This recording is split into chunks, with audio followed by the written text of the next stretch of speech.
This is Optimal Finance Daily, episode 2178, 100 Countries or an S.U.V. by Chris Guillebeau of chrisguillebeau.com. And I'm your host and personal finance enthusiast, Diana Merriam. Now let's get to today's post as we optimize your life. 100 Countries or an S.U.V. by Chris Guillebeau of chrisguillebeau.com. Traveling between Budapest and Prague in the summer of 2004, I suddenly realized how comfortable I felt with the process of moving from place to place.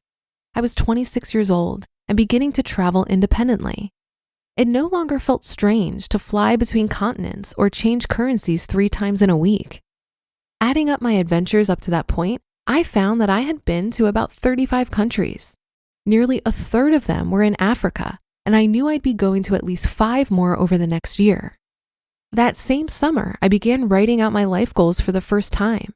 As a part of the list, I decided to set a goal of visiting 100 countries sometime before I died. At the time, I thought that was a fairly ambitious goal, which is funny considering what I've decided to do later. When I set goals, I like to map out what they will cost in terms of time, money, and other resources. I did the math for my 100 countries goal while riding through Slovakia. Considering I had already visited about 35 countries and factoring in flights, lodging, visas, and incidentals, I tried to set a budget for what the rest of the adventure would cost. This kind of travel goal can be hard to budget because some countries are relatively cheap and others are expensive. For example, it cost me only $25 to get to Luxembourg when I was already in Belgium. Done. The same is true of lots of small border countries. Once you're in Denmark, Sweden is easy. From Singapore, you can visit Malaysia in a day. But other countries, of course, are a lot more difficult to get to and therefore expensive. If I hadn't been working in Liberia, it would cost me nearly $2,000 to fly there. To go back and forth across oceans usually costs at least $700 just for a ticket to one city. Considering the various factors, I finally worked out a rough estimate of about $500 per country. At 65 countries to go, I realized that my financial cost to visit 100 countries would be approximately $32,500. After thinking it over, I decided that $32,500 was a small price to pay compared to the experiences I would gain from visiting 100 countries. I'm not naive about the cost. I lived in the poorest countries in the world for 4 years, where people often make less than $1 a day. I also understand that there are poor people in America, although not in any way comparable to Liberia or Pakistan. But by Western standards, $32,500 is less than the average individual income of about $39,000 in the US. Less than 1 year's income to visit 100 countries? To a person who values international travel, that seems almost too good to be true. I then started thinking about what else $32,500 can buy. In America, a high number of people think nothing of spending that much on a car. Not me personally, the most I've ever spent on a car was $6,000. But a lot of people think nothing of going into debt for their expeditions and navigators and all the other large vehicles that inspire off-road adventures to Target. I live in Seattle now, and I don't own a car. Sometimes the public transport here isn't the greatest, but I don't think much about it when I'm in Bangkok, Johannesburg, Vienna, and all the other fun places I regularly visit. It comes down to a choice of values. In other words, what do I value? What about you? Lots of people obviously value their S.U.V. Hey, I don't blame them. It's a choice they've made. But for me, I feel much more comfortable valuing life experiences. I value meeting people all over the world. I value stamps in my passport and real-life adventures I would have missed if I would have stayed home. I have no car, no subprime mortgage, no debt, and nothing preventing me from seeing the world.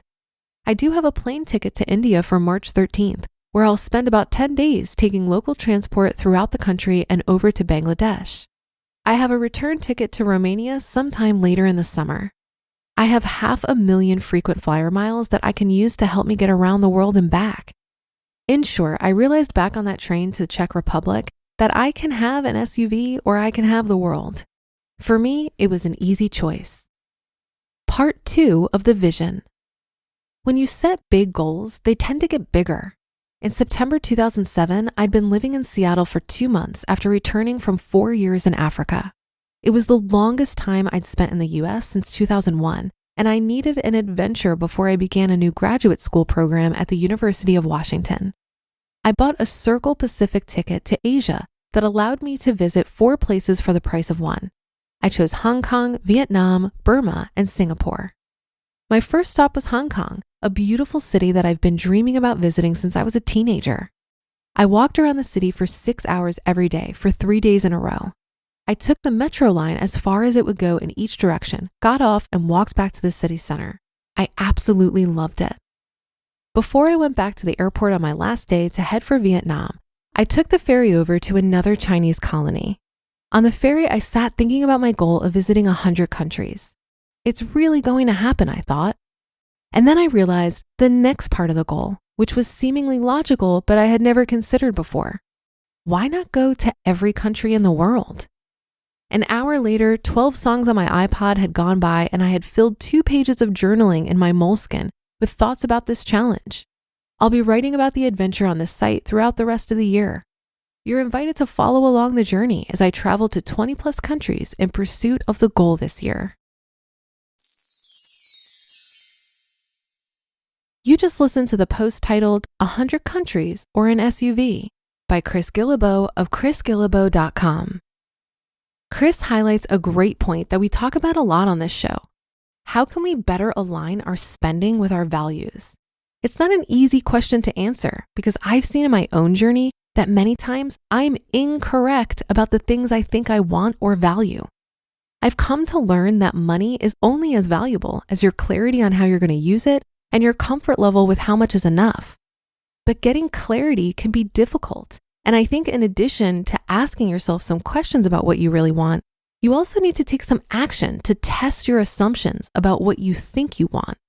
And sometimes this requires you to spend some money, and that's okay. So for example, ever since I was a kid, I always imagined myself on a stage somewhere singing. It was something that I really thought I wanted to do in some capacity. And I would have moments where I would try to take it more seriously by looking into taking singing lessons or finding other outlets for it. Then one day, a School of Rock, which is a music school franchise, opened down the street from my house. They had an adult program, and I felt so strongly that this was my moment. I trained for 4 months every single day to ultimately perform in front of 100 people in a one-hit wonder show. I finally got to experience what I had been visualizing in my mind nearly my whole life. I assumed I would feel the feelings I imagined when I visualized myself on a stage. But when the show was over and my bandmates were basking in the glory of a great performance, all I could feel was relief that it was over. It didn't feel how I imagined it would feel, but I'm so grateful that I tested that assumption because now I can let it go and test my assumptions about my other big dreams. So when it comes to defining what you really want or value, my advice would be to have a willingness to be wrong and let that be okay because you'll learn something about yourself no matter what. And also take action, no matter how small, to test your assumptions because getting some clarity is priceless. And that will do it for another edition of Optimal Finance Daily. Have a great day. Thank you for listening. And I'll be back in just a second with our weekly bonus episode. So I'll see you there where your optimal life awaits.